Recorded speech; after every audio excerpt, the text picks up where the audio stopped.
Saudações com ósculo santo da parte de nosso Senhor Jesus Cristo. Seja bem-vindo mais uma vez à série História de Personagens Bíblicas. É sempre um prazer ter-te aí no outro lado. Você é o nosso convidado, mantenha-se ali, porque é sempre bom partilharmos as sagradas palavras divinas. Hoje nós estamos no segundo dia da nossa série bíblica, Histórias sobre Personagens Bíblicos. De recordar que no estudo passado falamos acerca da genealogia, falamos da origem de muitas personagens bíblicas. E hoje nós estaremos falando uma dessas personagens. Onde é que nós encontramos essa personagem bíblica? Eu penso que é muitas personagens bíblicas que você já conheceu na tua vida. Mas esta aqui que eu vou falar é uma personagem polêmica. É uma personagem polêmica, mas que consta dentro da genealogia de Jesus Cristo. O texto para hoje está no livro de Mateus, capítulo 1. Vamos ler os versículos 1 até 3. Mas antes, ore comigo. Senhor, nosso Deus, nosso Pai, louvado e exaltado seja o vosso santo nome de eternidade a eternidade. Que o teu Santo Espírito possa pousar a cada um de nós, de maneira com que ao abrirmos a tua palavra, ao falarmos de um dos personagens que consta na tua palavra, que possa ajudar-nos a entender o propósito de cada um de nós aqui presente. Mas que seja a tua vontade feita aqui, Senhor. Cuide-nos, conceda-nos a tua paz e o Espírito Santo que aposse de nós para interpretarmos melhor a tua palavra. No nome, por amor do Senhor Jesus Cristo, nós oramos e suplicamos com fé. Amém. Mateus capítulo 1, versículo 1. Diz o seguinte: livro da genealogia de Jesus Cristo, filho de Davi, filho de Abraão. Verso 2. Abraão gerou a Isaac, e Isaac gerou a Jacó, e Jacó gerou a Judá e a seus irmãos. Verso 3. E Judá gerou de Tamar a Pérez e a Zerá, e Pérez gerou a Esrom, e Esrom gerou a Arão. Palavra do Senhor. Eu quero que nos concentremos nesta personagem aqui tão especial, Tamar. Quem foi Tamar? É claro que quando se fala de genealogia, estamos a falar de uma geração. E, na verdade, quem gera é a mulher. Isso aqui é uma realidade biologicamente. Mas, biblicamente, é considerado como o paternal de uma geração, o homem. Pois que, se é o homem quem gera na Bíblia, por que aparece o nome de Tamar? Porque aqui nós estamos a falar da genealogia de Jesus Cristo, da qual me referi na parte introdutória da nossa série bíblica.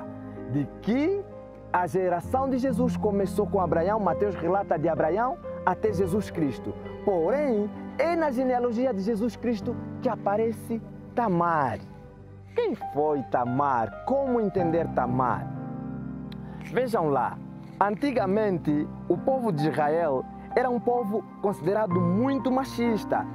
E se percebermos nas histórias bíblicas, quando Jesus multiplica os pães e os peixes, foram contados, alimentou 5.000 homens, e a Bíblia só fala dos 5.000 homens, ou seja, a contagem era feita apenas aos homens e não às mulheres. E nem sequer as crianças também eram mencionadas ali.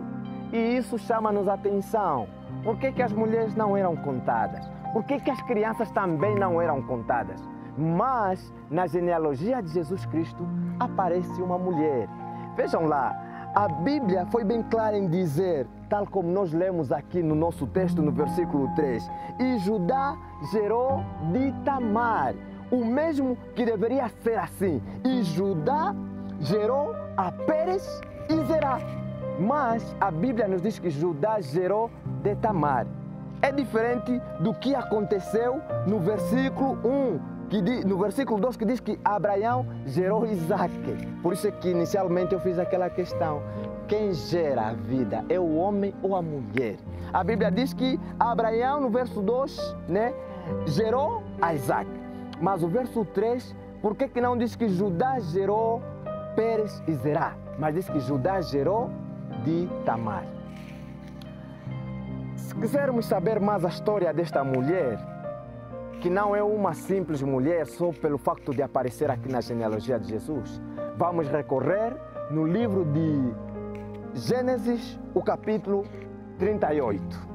O livro de Gênesis, o capítulo 38, traz-nos a história dessa mulher chamada Tamar.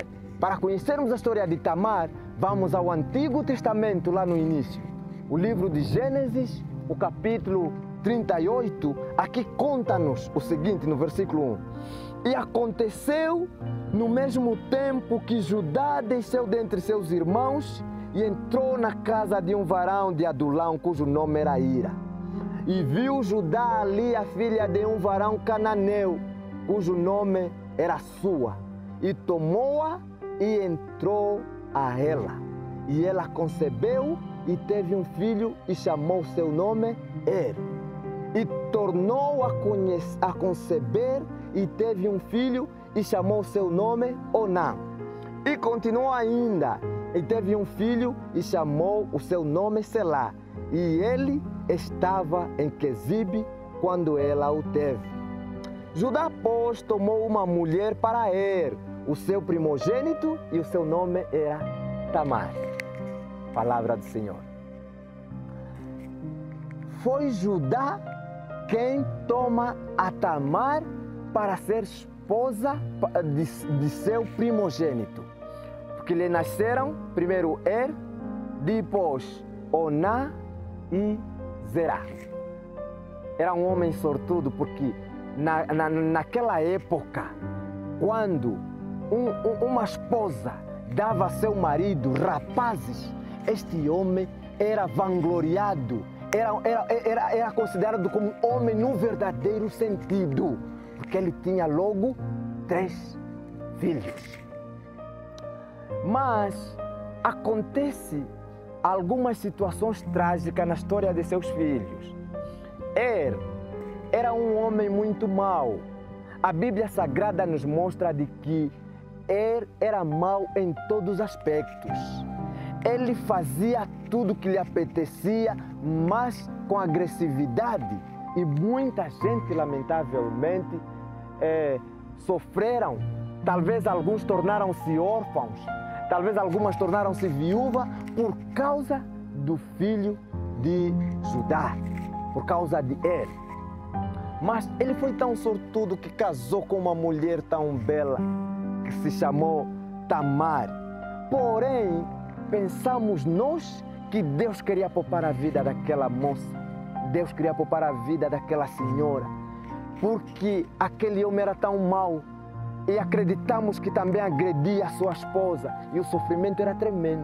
A maldição, a maldade que ele cometia era tão dura que dos céus Deus decidiu matar. E às vezes nos perguntamos, então Deus também mata as pessoas? Essa é uma questão que cada um vai refletindo. Mas o certo é que a Bíblia diz que tudo o que ele fazia parecia mal aos olhos de Deus e por isso Deus o matou.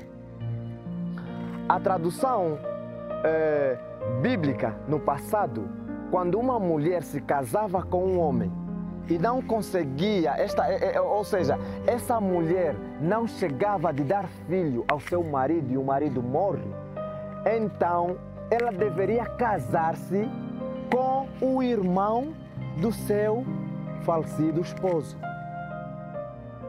E era uma lei inegociável.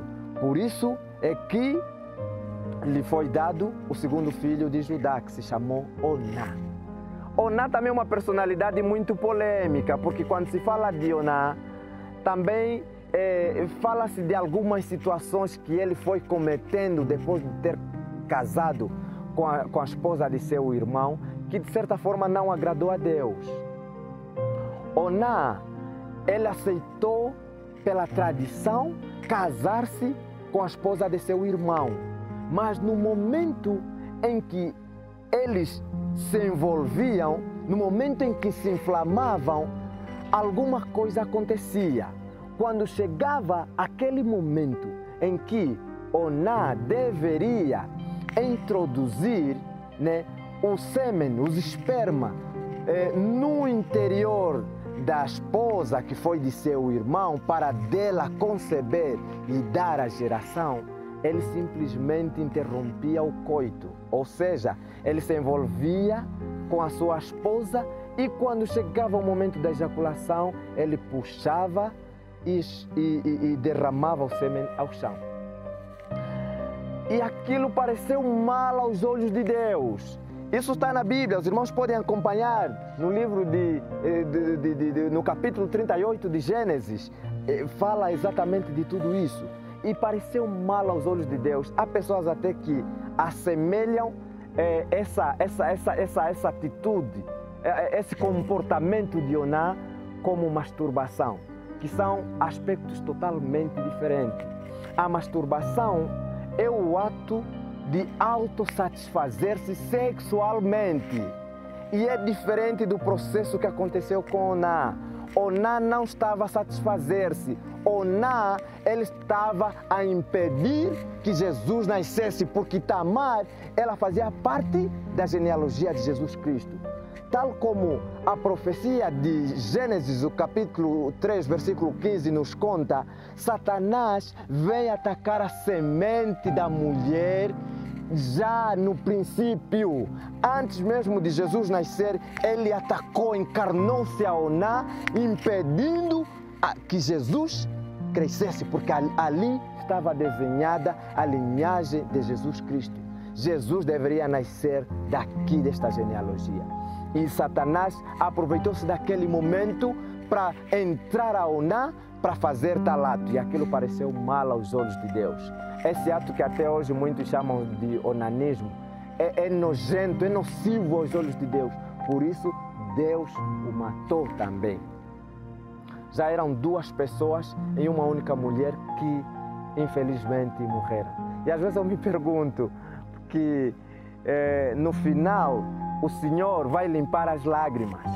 O Senhor vai nos dar um novo céu e uma nova terra.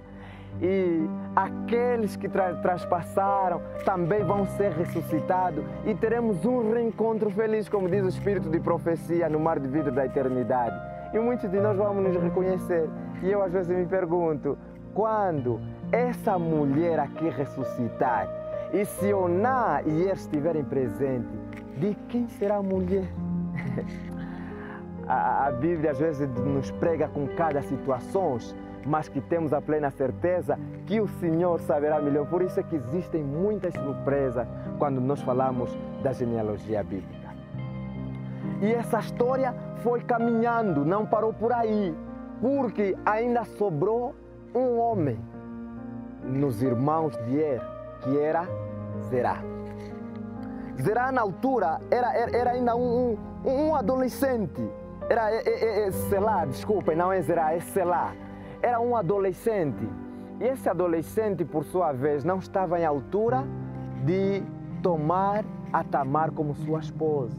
E então, também, o medo tocou a Judá, que temeu em entregar o seu filho novamente para que talvez não viesse morrer novamente. E história recente nos tem apresentado também esse medo, sobretudo quando existe uma viúva com idade de casar-se novamente. As pessoas têm medo de ir para lá porque só pensam que se morrer o primeiro marido, quando ir o segundo também vai morrer. E até alguns contam, dizem que parece que tem que passar três maridos, porque apegam-se dessa história bíblica de Tamar. Por isso que as pessoas têm medo de casar com uma viúva, porque senão também vai morrer. Espera passar ainda 3 maridos ou 2 maridos morrerem para ele ser o terceiro. Mas isso são as nossas superstições como seres humanos. E é natural que o ser humano pense assim, porque também Judá pensou assim. Ele achou que entregando seu filho Selá para casar, talvez também morreria. E ele pediu a sua nora para que fosse ainda descansar na casa dos seus pais, pois que Selá era ainda muito criança, até que ele crescesse para lidar como marido, e aquilo levaria muito tempo. Então ela aí foi, não hesitou, ficou na casa de seus pais.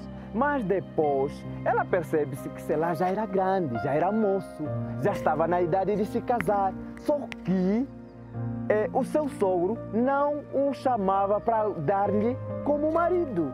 E ela queria casar-se.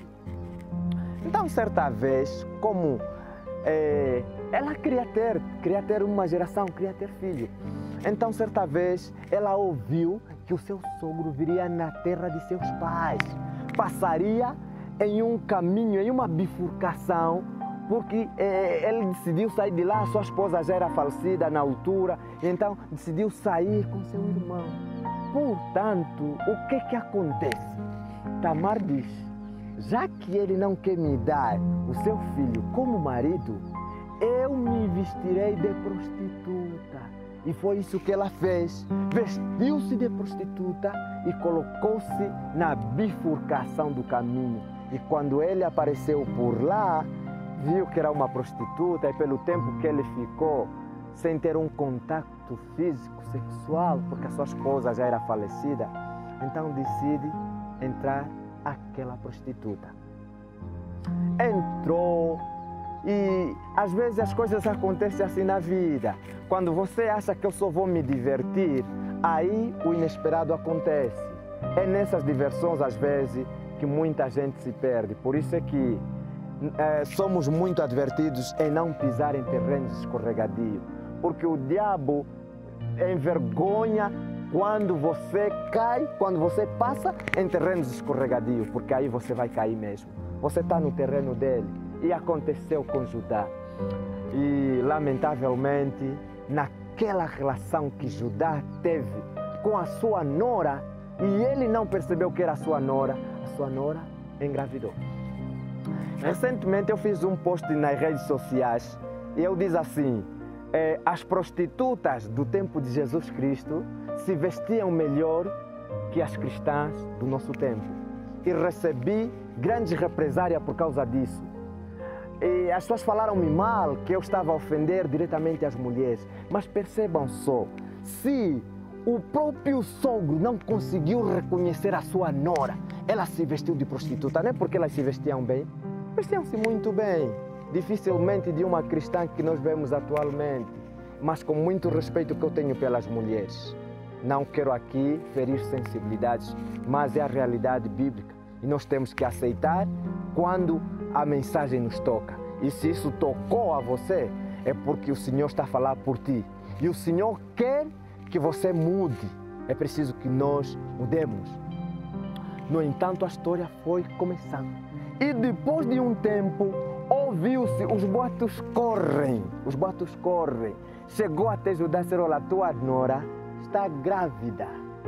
Então ele disse, se eu não a dei mais nenhum dos meus filhos como esposo, quem o engravidou? Então ela deve ser apedrejada. É assim que se ordenou para que ela fosse apedrejada. E aí a levaram para que seja apedrejada. Mas naquele momento, quando aconteceu esse ato com seu sogro, uma coisa aconteceu. O sogro não tinha valores para pagar porque ela vestiu-se de prostituta. Então, penhorou alguma coisa importante dele.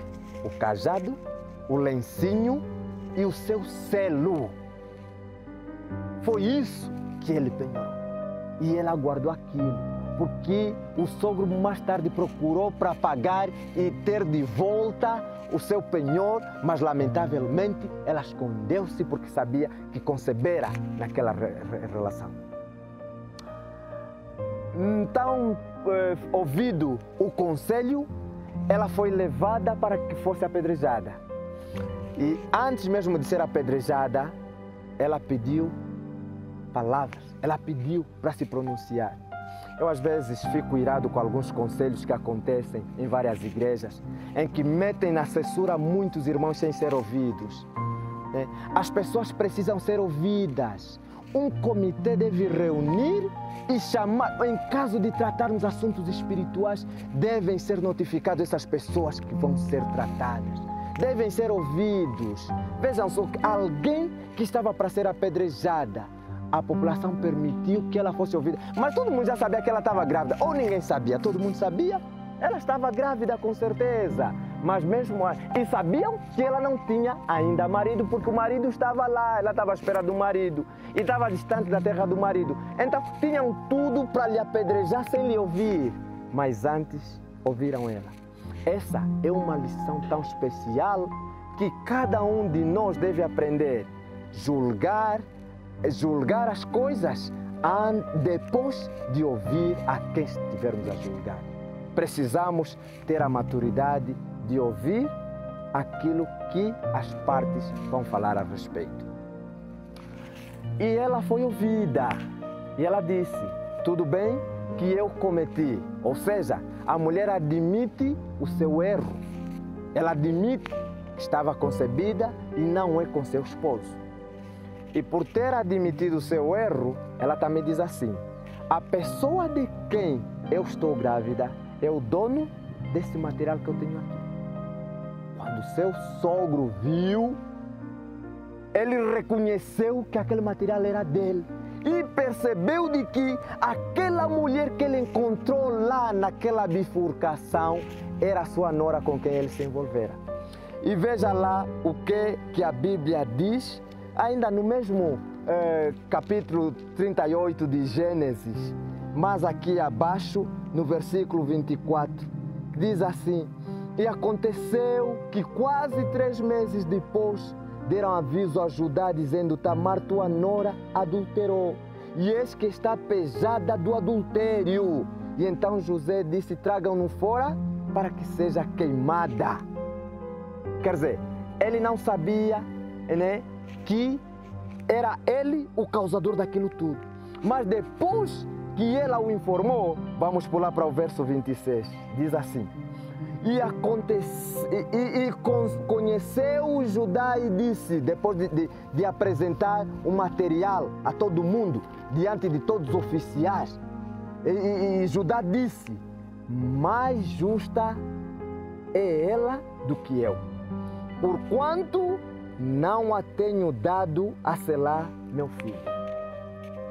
É um reconhecimento e arrependimento daquilo que ele deveria fazer e não fez.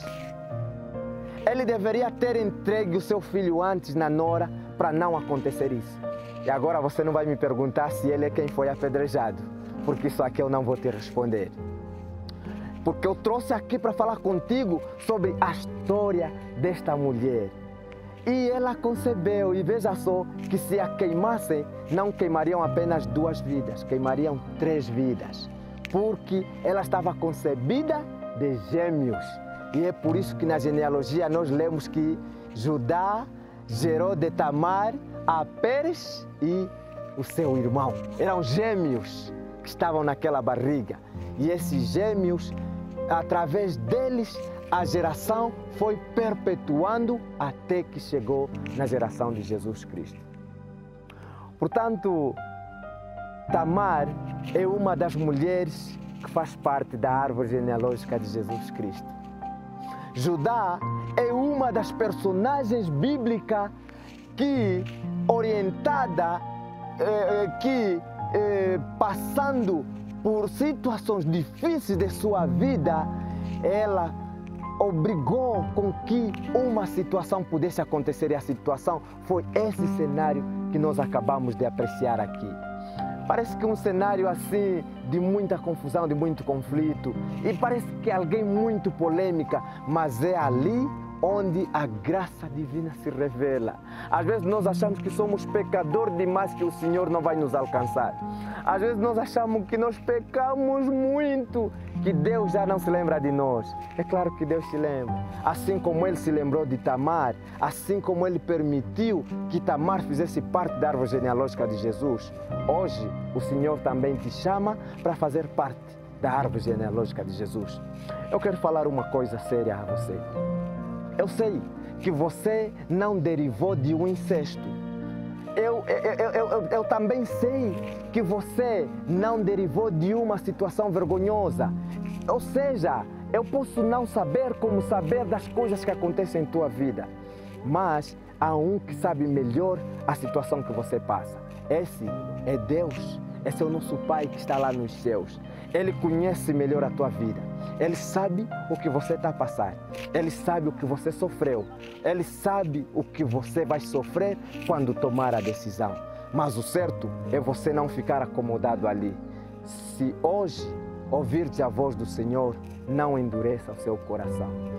Hoje, mais do que nunca, a nossa salvação está ainda mais perto. Esse é o momento de você se levantar, esse é o momento de você se entregar a Cristo. Venha e você fará parte da genealogia daqueles que aguardam o regresso do nosso Senhor Jesus Cristo. Há uma oportunidade para cada um de nós. A Bíblia fala-nos, e nós vamos falar isso nos próximos estudos, de que não importa de que geração você seja, você também poderá vir fazer parte da genealogia de Jesus Cristo.